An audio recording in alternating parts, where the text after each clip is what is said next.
উচিত, যার বাংলাদেশের অবদান অনস্বীকার্য। বিভিন্ন ক্ষেত্রে আজকে তিনি গুরুতর অসুস্থ হয়ে হাসপাতালে রয়েছে।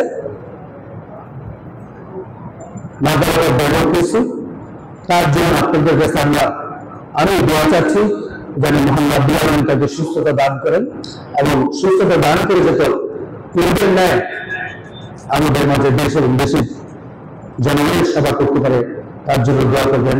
এবং দীর্ঘ 17 বছর এই জনগণের বিরুদ্ধে যারা আন্দোলন করে শহীদ হয়েছেন, হত্যা হয়েছে, নিহত হয়েছেন, সকলে আমাদের দোয়া চাচ্ছে যাতে আত্মার মাগফিরাত কামনা করছে এবং যারা প্রবৃত্ত জীবনযাপন করছে সকলে যদি সুস্থ হয়ে আমাদের মাঝে ফিরে আসে। আসসালামু আলাইকুম। এই ভূমিকম্পের বিপদ থেকে আমাদের সকলকে, আমাদের দেশকে আল্লাহ তাআলা হেফাজত করেন।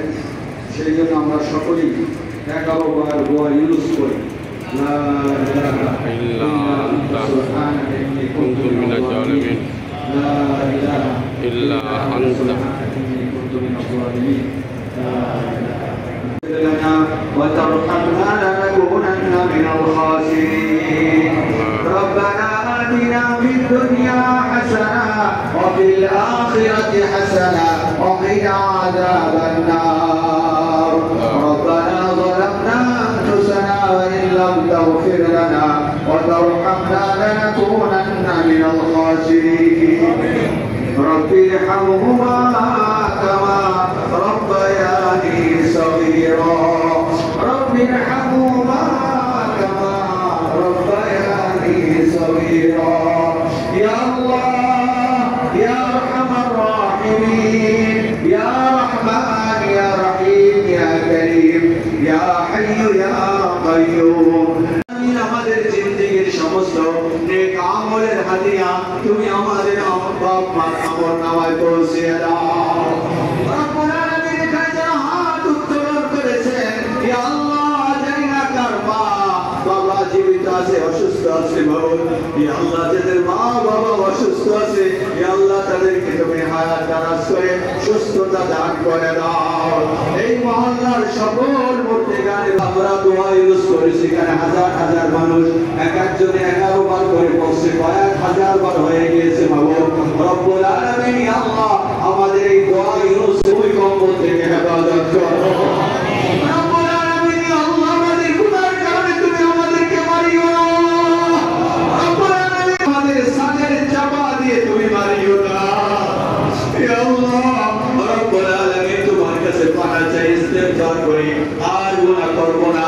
ইয়া আল্লাহ নামাজ খুজুর সাথে পড়ব, যাকাত আদায় করব, নিজে গুনাহ থেকে হেফাজত রাখব। ইয়া আল্লাহ আমরা আমাদের গুনাহ থেকে আমরা হেফাজত রাখব।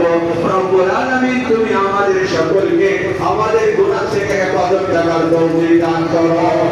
রব্বুল আলামিন ইয়া আল্লাহ মেহেরবানি করে আমাদের মসজিদ কমিটির সম্মানিত সভাপতি, সহ-সভাপতি, ইয়া আল্লাহ তারা অসুস্থ, ইয়া আল্লাহ তাদেরকে দীর্ঘ হায়াত দান করে, অন্যান্য কমিটির সদস্যদেরকে দীর্ঘ হায়াত দান করে, তাদেরকে সুস্থতা তুমি দান করে দাও। ইয়া আল্লাহ আমাদের দেশনেত্রী, ইয়া আল্লাহ সাবেক তিনবারের প্রধানমন্ত্রী, ইয়া আল্লাহ বেগম খালেদা জিয়া তিনি অসুস্থ, হাসপাতালে ভর্তি। রব্বুল আলামিন ইয়া আল্লাহ তার জন্য দোয়া চাওয়া হয়েছে, ইয়া আল্লাহ তাকে তুমি পূর্ণ সুস্থতা দান করে দাও। আল্লাহ করতে পারি তৌফিক দিও। রব্বুল আলামিন ইয়া আল্লাহ কালিমা পড়তে পারি তৌফিক দিও। ইয়া আল্লাহ তোমার বাইতুল্লাহ তওয়াফ অবস্থায় মৃত্যু দিও। হজের মৌসুমে আরাফাতের ময়দানে ইহরাম করা অবস্থায় মৃত্যু দিও। রব্বুল আলামিন ইয়া আল্লাহ তুমি আমাদেরকে মদিনায় তোমার রাসূলের রওজার সামনে সালাম দিতে দিতে মরতে পারি তৌফিক দিও। রব্বুল আলামিন যখন তুমি ডাক দিবা তখন তুমি আমাদের সকলের মুখে জারি করে দিও কালিমা তাইয়্যিবা লা ইলাহা ইল্লাল্লাহু মুহাম্মাদুর রাসূলুল্লাহ।